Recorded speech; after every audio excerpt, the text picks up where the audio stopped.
¿Has oído la expresión Viernes Negro? En los Estados Unidos se usa para eludir el viernes que sigue al Día de Acción de Gracias. No tiene nada que ver con un significado macabro, etc. Hay quienes sugieren que el nombre se debe a los registros de contabilidad de los establecimientos comerciales que salen en rojo y pasan a negro. Es decir, hay un superávit. Ese viernes es un día que muchos esperan con muchas ansias porque las personas ganan por los grandes descuentos que existen en las tiendas y también los comerciantes ganan por la grande cantidad de ventas que realizan en ese día. Pero ¿sabes qué? Hace 2000 años hubo un viernes negro, el más negro de la historia. Lucas nos cuenta que aquel viernes toda la tierra quedó sumida en la oscuridad. Aquel sombrío viernes en el Gólgota, Dios no hizo apenas un simple descuento de nuestra deuda. Él la pagó toda. Él pagó toda la deuda por completo. Y todo eso para salvarte a ti y a mí. En esta última lección el enfoque es reconocer que la verdad más sublime del mundo es que Jesús vino a este mundo, sufrió y murió por nuestros pecados. Resucitó al tercer día victorioso sobre Satanás, el pecado y la muerte. Vamos a pasar a la segunda parte de nuestro bosquejo.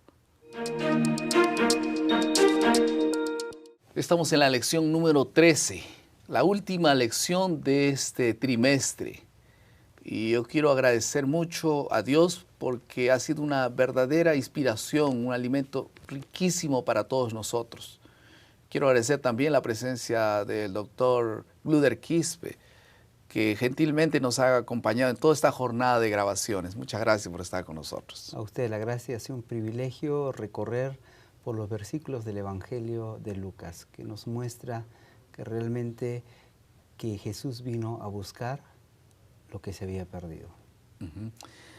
Y el título de la lección de esta semana es Crucificado y Resucitado, ¿no? Dios, Jesús fue crucificado, resucitado será el tema que hablaremos. Vamos a pedir la dirección de Dios para esta última semana y para el estudio que tendremos a continuación. Vamos a orar.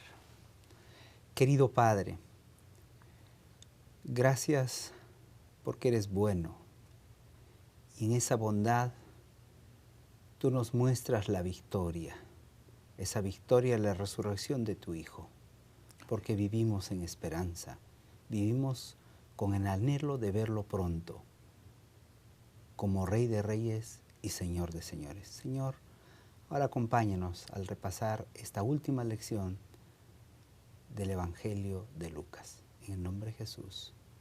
Amén. Amén. Vamos a entonces tocar estos dos asuntos, la crucifixión y la resurrección de Jesús. ¿Cuál es la copa que Jesús quería que se le quitara, quería evitarla, ¿no?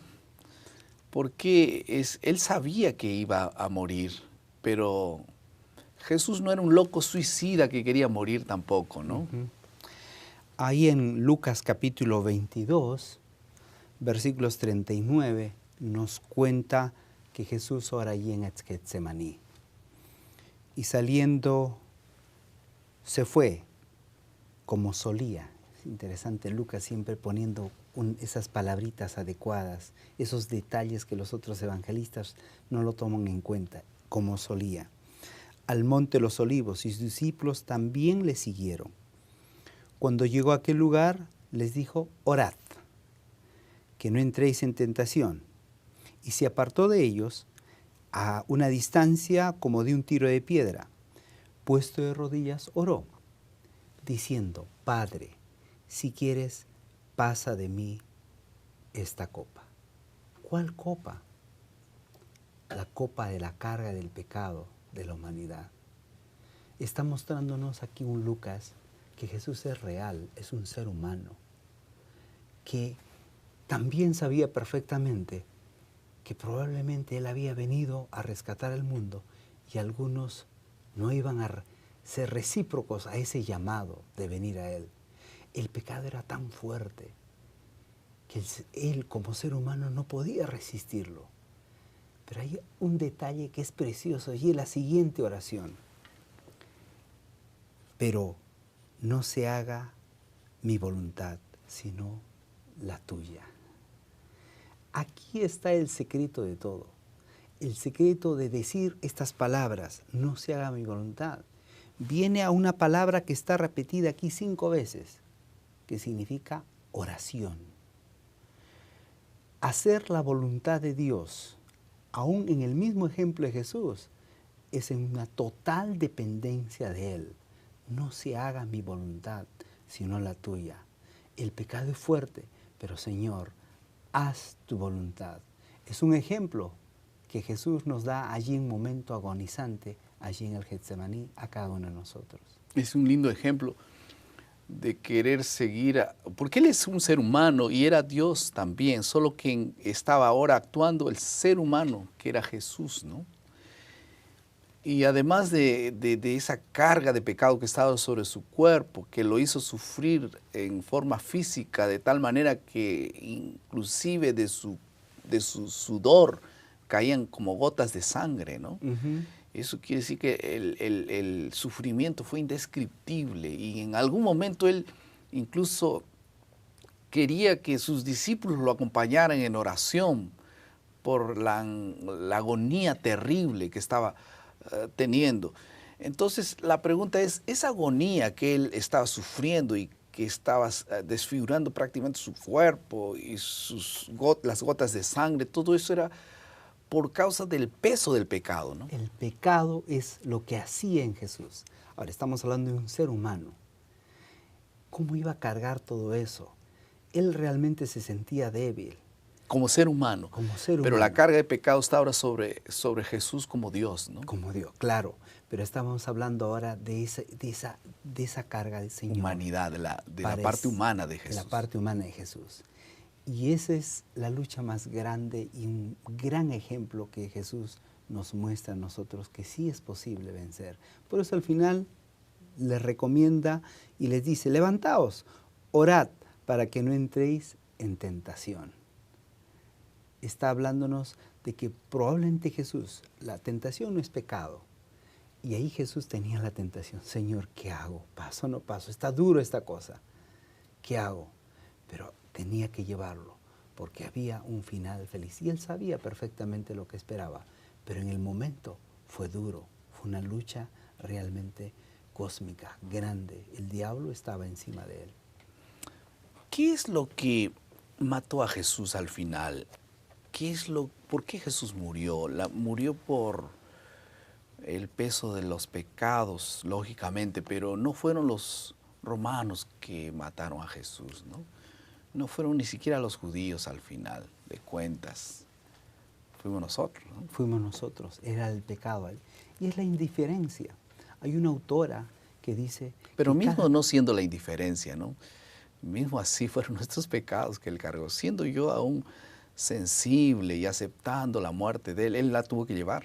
Claro, decía que hay una autora que dice que cada pecado que nosotros cometemos es como darle un martillazo en la mano nuevamente. Entonces todo eso todavía sigue cumpliéndose en la cruz. Y es eso lo que el Señor miró en la cruz.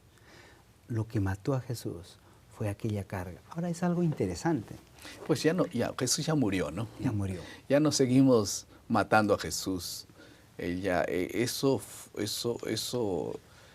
¿Cómo podemos explicar esto? Ahora, hay algo interesante que necesitamos comprender.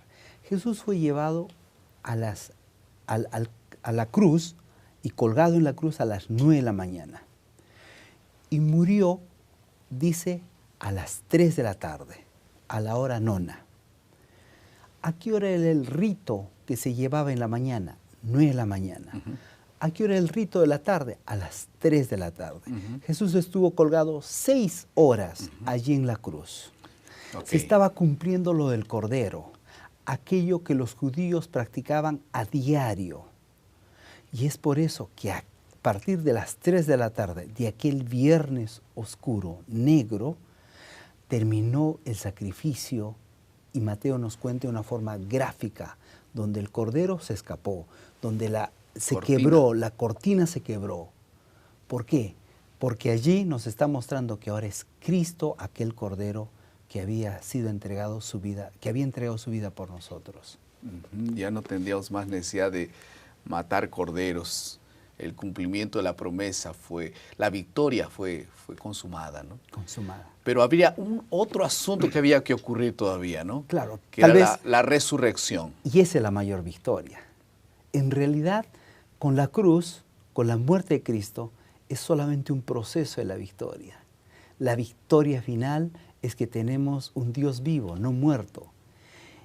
Y eso es la parte principal del tema en Lucas, porque estaba presentándose aquí a un Cristo vivo. Sí, no teníamos que predicar un Cristo muerto, ¿no? Entonces, por eso es que Lucas comienza a hablarnos en el capítulo 24, versículo 13, que nos habla allí de dos hombres. Dice, he aquí dos de ellos que iban el mismo día, es decir, domingo, a una aldea llamada Emaús, y que estaba a 70 estadios de Jerusalén. Iban hablando entre sí de todas las cosas que había ocurrido. Y sucedió mientras ellos discutían entre sí, Jesús mismo se acercó y caminaba con ellos. Ahora se aparece a aquellos hombres que estaban hablando de lo que había ocurrido. Y dice, ¿qué? ¿No sabes tú lo que ha pasado? ¿Qué ha pasado? Dice, ¿no sabes tú lo que ha ocurrido? ¿Y eres el único que no sabe? Y Jesús les da una respuesta que realmente debemos de pensar, porque eran judíos y no habían entendido. Le dice el versículo 20, ¿no era necesario que el Cristo padeciese estas cosas? O sea, era necesario que muriera, era necesario. Pero también era necesario que iba a resucitar. El versículo 44, cuando se presenta a los discípulos, les dice, estas son las palabras que os he hablado, aún entre vosotros. Era necesario que se cumpliese todo lo que está escrito. Era necesario. En otras palabras, era necesario que Cristo muriera y ellos no se estaban dando cuenta. Aquellos hombres estaban yendo aquel domingo en la tarde hacia el ocaso. El cristianismo no es ir al atardecer, el cristianismo es ir al amanecer. Nosotros vamos en dirección a la luz, no a la oscuridad. Y Jesús le estaba diciendo, ustedes no están yendo al ocaso, esto no termina aquí, sino recién empieza, es el amanecer. Por eso es que la resurrección llega a ser para nosotros la victoria máxima, es la esperanza gloriosa que nosotros ahora podemos predicar un Cristo vivo, porque el cristiano va hacia el amanecer. Y entonces estaba cerca el día del amanecer y ellos no lo sabían, ¿no? Creían que Jesús había muerto y acabó todo, pero apenas estaba a punto de comenzar, porque la resurrección liberó realmente dio origen a la victoria final, ¿no? La nueva etapa, la nueva dispensación, es allí el cristianismo. En la cruz fue derrotado el diablo y fue sentenciado. Y en la resurrección la esperanza fue consumada. Exacto. Vamos ahora a escuchar un comentario del autor de la lección, que da un resumen final de esta última lección. Esta pregunta habla sobre nuestra relación con la cruz. Uno de los mandamientos de Jesús más difíciles de entender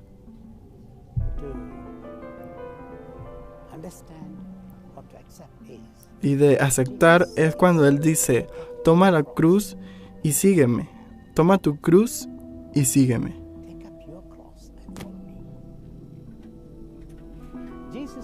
Jesús no esperaba que carguemos su cruz.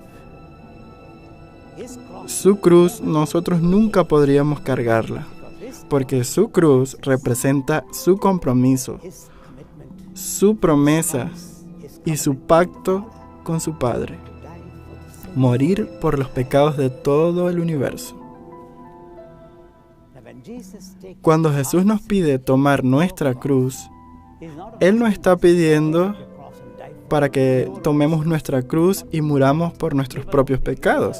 No es eso lo que Él nos pide. El pedido de Jesús es para que obedezcamos al Padre así como Él lo hizo. Y tomar la cruz que Él nos dio y seguirlo hasta el fin sin cuestionar.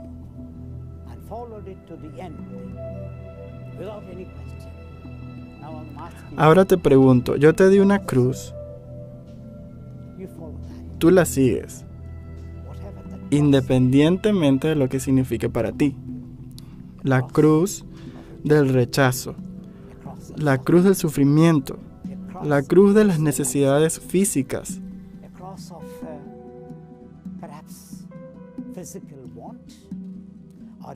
del estrés emocional, cualquier cosa que aparezca en tu camino cuando me estés siguiendo, acéptalo.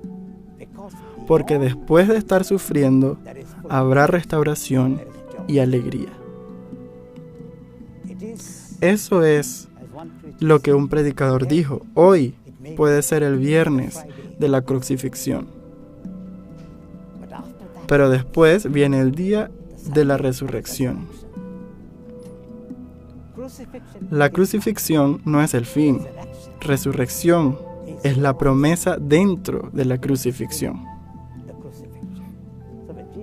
Entonces Jesús dice, toma tu cruz y sígueme.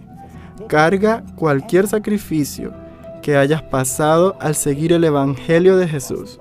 Porque después de este sacrificio que estás haciendo, aun cuando este sacrificio implique morir, después del sacrificio vendrá la redención, la restauración, la segunda venida y el reino glorioso. Entonces toma tu cruz y sígueme. Ese es el mensaje de Jesús. La vida cristiana no es una vida de apenas dolor, sufrimiento, sino también es una vida de alegría y regocijo. Porque nuestra esperanza no está apenas en alguna alegría pasajera, está en la alegría eterna que nosotros tendremos. Cuando esta mujer Ana vio a Jesús nacer y lo vio, su corazón se alegró muchísimo. Cuando aquellos hombres que vinieron del oriente, los magos que llegaron del oriente, viendo a Jesús se alegraron extraordinariamente. Cuando aquellas mujeres vieron a aquellas mujeres que fueron perdonadas después de encontrarse con Jesús, su corazón rebosaba de alegría. Aquellos hombres que estaban con Jesús aquel día, estos discípulos que no sabían que Jesús iba a resucitar, y después que ellos escucharon la voz de Jesús, la Biblia dice que su corazón estaba muy alegre. Y cuando Jesús fue resucitado, se fue a la montaña y fue para el cielo, ellos regresaron al templo y en el templo se regocijaron en gran manera. El cristianismo no es para estar triste, es para regocijarse en la esperanza, en la vida y también en la bendición de la presencia de Dios en medio de nosotros. La última promesa de la Biblia es: yo estaré con ustedes todos los días hasta que se acabe todo. Jesús no se fue y nos dejó huérfanos. Y allí comienza el segundo capítulo de esa historia, que es la presencia del Espíritu Santo en medio de nosotros. ¿Tú estás consciente de esto? ¿Sabes? ¿Tu corazón es feliz por tener a Jesús? Yo te desafío a que tengas ese gozo en tu corazón. ¿Alguna aplicación más? Aquí hay una aplicación que podría ayudar a completar la figura que nos está mostrando Lucas. Es en aquellos dos discípulos que se dirigían a Emaús, cuando se dieron cuenta que era Jesús quien estaba en medio de ellos y que le estaba contando a través de las Escrituras. Al final le dijeron, 24 de Lucas, versículo 29. Mas ellos le obligaron a quedarse diciendo, quédate con nosotros. Al terminar el Evangelio de Lucas, debe ser una expresión innata en nosotros decirle a Jesús, Señor Jesús, quédate con nosotros. Vive en nuestra vida. Permanece para siempre con nosotros. Porque en tu Evangelio encontramos gozo, encontramos paz, encontramos esperanza. Quédate con nosotros. Y que esta sea nuestra oración. Vamos a la última parte de nuestro bosquejo. Ahora está delante de nosotros la vida y la muerte, la esperanza y la desesperación, la alegría o la tristeza. Cada uno tiene opción de escoger. Parece que el libro de Lucas nos ha descrito la grande controversia que hay entre el bien y el mal, y que esta controversia es el grande victorioso y el grande rey Y el gran triunfador de todos estos conflictos siempre fue Jesús. Y Él quiere triunfar en tu corazón. Quiere darte la corona de la vida. Él hizo todo eso para que tú fueses un triunfador. Dios no te creó para morir eternamente. Dios no te creó para sufrir eternamente. Dios te creó para que seas feliz y seas victorioso en todas las cosas, delante del pecado y delante de todos los hombres. Por eso es que necesitamos acercarnos a Él. Y en esta última lección, nuestra invitación es que tú puedas renovar tu vínculo con Dios. Él es el Rey, tú eres un súbdito del Rey. Y ese reino será establecido para siempre y tú debes ser uno de ellos. Yo quiero estar allí en aquel día. Tú también. Vamos a renovar nuestro compromiso con el estudio diario de la Biblia y con la misión que tenemos que cumplir en cuanto Jesús viene a esta tierra. Vamos a orar, querido Padre. Muchas gracias, Señor, por tu palabra. Amén. Bendice, Señor, nuestra decisión de ir al cielo contigo. Y que tu reino pueda ser establecido en nuestro corazón y eternamente podamos vivir para siempre contigo. En tus manos dejamos nuestras vidas. Esta decisión de leer tu palabra y cumplir tu misión cada día en el nombre de Jesús. Amén. Amén.